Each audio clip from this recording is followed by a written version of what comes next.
मध्य प्रदेश के गृह मंत्री नरोत्तम मिश्रा जी ने बोला था कि बघेल धनगर समाज, गडरिया समाज खानदानी नहीं है। उनका जो घमंड है वो सत्य आसमान चढ़ के बोल रहा है और इसका भुगतान भारतीय जनता पार्टी को सिर्फ दतिया में ही नहीं, मध्य प्रदेश की 230 विधानसभा में करना पड़ेगा। इस चुनाव में भारतीय जनता पार्टी का पूरा विरोध कर रहे हैं। अब चूंकि हम पे मारपीट की जा रही है तो पूरा समाज आज आक्रोशित है और पूर्ण रूप से कल भारतीय जनता पार्टी के खिलाफ मतदान करने का मन बना चुका है। ये बात कल के बाद आई, कल तो हम लोग मतदान भारतीय जनता पार्टी के विरोध में ही करेंगे, ये धनगर समाज ने तय कर लिया है। मतदान होने वाले हैं और ऐसे में कोई समाज अगर नाराज हो जाए तो किसी प्रत्याशी के लिए बहुत ज्यादा घातक साबित हो सकता है।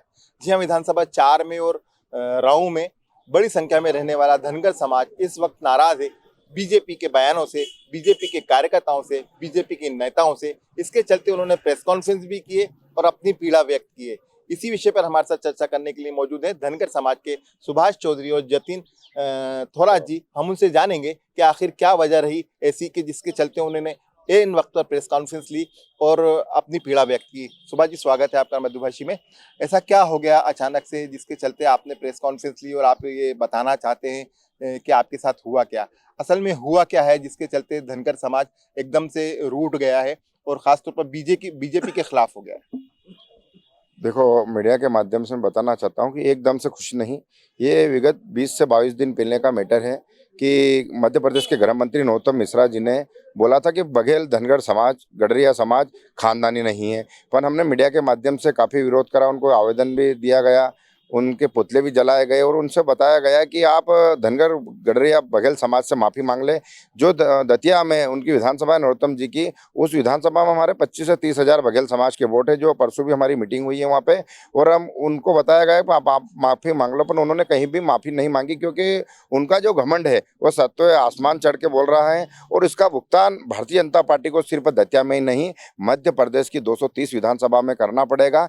क्योंकि 144-45 विधानसभा में हम 20 से 25 हज़ार की तादाद में हमारा मतदाता है और कहीं 10 हज़ार है, कहीं 15 हज़ार, पर 230 विधानसभा में धनगर समाज की सभी शाखाएं, जिसमें हम गारी समाज आ गई, पाल समाज आ गई, बघेल समाज आ गई, बारुड़ समाज आ गई, कुरबा समाज आ गई, गडरिया समाज आ गई। तो हम इस चुनाव में भारतीय जनता पार्टी का पूरा विरोध कर रहे हैं। और आज जो चल रहा है कि बीजेपी की सरकार बनेगी या कांग्रेस की बनेगी, पर आज ये स्पष्ट बहुमत से ये धनगर समाज का एक छोटा सा बेटा आज धनगर समाज की पीड़ा है कि हमारी समाज वो समाज है कि जो भेड़ बकरी पालने वाली, जो नरोत्तम जी ने उनके बयान में बताया गया, मैं आपको वीडियो भी बताऊंगा, जारी करूंगा, आपको दिया हुआ है कि ये भेड़ बकरी पालने वाली समाज क्या कर सकती है। तो नरोत्तम जी, आपको मैं आज यहाँ से बोलना चाहता हूँ कि ये धनगर समाज वो समाज है जो एक भेड़ अगर आगे तो आप निकलती है नरोत्तम मिश्रा जी के बयान पर बोल रहे हैं, असल में इंदौर में क्या हुआ?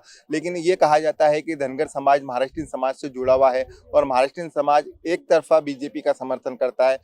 ऐसे में जब नरोत्तम मिश्रा या इंदौर के किसी नेता किसने क्या कह दिया जिससे एकदम इतनी नाराजगी हो गई?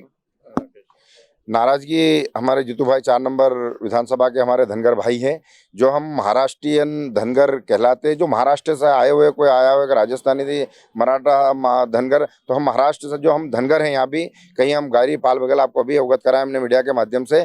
जहाँ हमारा भाई राकेश पाल जी, जिनके ऊपर रामपाल के ऊपर कल जानलेवा हमला किया गया, वहाँ के MIC सदस्य जो पार्षद है, तो इन पार्षदों को या भारतीय जनता पार्टी के नेताओं को 18 साल में इतना घुमाना गया। और किसके कारण आया? ये धनगर समाज जो 80% 70% भारतीय जनता पार्टी को वोट करता है। तुम इनके कारण आज पार्षद बने हो, तुम इनके कारण सांसद, विधायक और मध्य प्रदेश का मुख्यमंत्री आज है। तो धनगर समाज, और मैं नहीं बोल रहा हूँ, ये देश के प्रधानमंत्री ने बोला है, नरेंद्र मोदी जी ने बोला है। भोपाल में जब 11 जून को हमने कार्यक्रम करा था, माँ अहिल्या की जयंती मनाई थी, जब वहाँ बोला था कि धनगर समाज, गायरी समाज, पाल समाज, बघेल समाज, आज उसी के साथ आप मध्य प्रदेश और देश के अंदर राज कर रहे हो। पर इस चुनाव में मध्य प्रदेश के अंदर हम खुला बहिष्कार कर रहे हैं भारतीय जनता पार्टी का। और 4 नंबर विधानसभा के अंदर हम राकेश पाल के साथ, पूरी समाज तन मन धन से खड़ी है राकेश भाई के साथ। अगर समाज के किसी भी भाई के, तो रामपाल के साथ, कि जो मुकेश जैन है MIC सदस्य हैं, उन्होंने, राकेश जैन, उन्होंने मारपीट की है रामपाल जी के साथ में,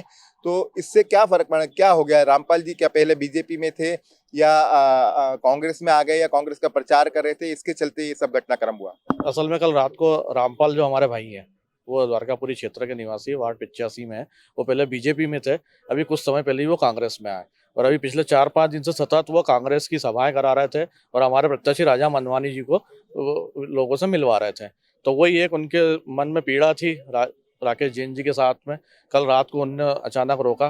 क्षेत्र क्रमांक 4 को सारे आप मीडिया लोग वाले सभी भाई लोग इंदौर शहर अयोध्या कहता है, ये राम राज्य है। और राकेश जैन जी अपने आप को राम जी के हनुमान बताते हैं कि मैं हनुमान हूँ भाभी जी का, और मैं अयोध्या को बिल्कुल इस तरह से चला रहा हूँ कि हनुमान मैं ही हूँ। उसी हनुमान ने कल रात को हमारे धनगर भाई को रोका, उस पर आरोप ये लगाए कि ये पैसे बांट रहे हैं या कुछ अन्य चीजें बांट रहे हैं। जो कि पुलिस भी वहाँ मौजूद थी। उस मौजूदगी में हमारे रामपाल भाई ने बोला कि आप मुझे चेक कर लीजिए, मेरे पास कुछ भी हो तो आप मुझे बताइए। इतनी देर में उनके साथ मारपीट चालू कर दी। लेकिन अभी क्या स्थिति है, अभी क्या आपके पास क्या समझौते की बात आ रही है? क्योंकि जब आपने एन वक्त पे, जैसे कल मतदान होने वाला है और धनगर समाज एकदम से रूठ गया है, धनगर समाज खुलकर विरोध कर रहा है बीजेपी का, तो क्या अब भाजपा के बड़े नेता आपसे अप्रोच कर रहे हैं, मनाने की कोशिश कर रहे हैं, या राकेश जैन ने आपसे माफी मांगने की कोशिश की, या भाजपा की प्रत्याशी मालिनी गौड़ ने आपसे कुछ चर्चा की? नहीं, अभी तक तो कोई चर्चा नहीं हुई है। और राकेश जैन जी के खिलाफ द्वारकापुरी थाने में कायम हो गया है।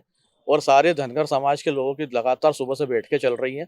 रामपाल जी के घर से ही हम लोग आए। आज शाम को एक बड़ी बैठक बुलाई है हमने सर्व धनगर समाज की। और पूरे धनगर समाज में काफ़ी आक्रोश है और सबका कहना है अगर इस तरह की गुंडागिर्दी अब भारतीय जनता पार्टी के लोग हमारे साथ करते रहेंगे, क्योंकि हम भारतीय जनता पार्टी के वोटर माने जाते हैं, हमें कभी जनप्रतिनिधि में कोई मौका नहीं मिलता है, लेकिन अब चूंकि हम पे मारपीट की जा रही है तो पूरा समाज आज आक्रोशित है। और पूर्ण रूप से कल भारतीय जनता पार्टी के खिलाफ मतदान करने का मन बना चुका है।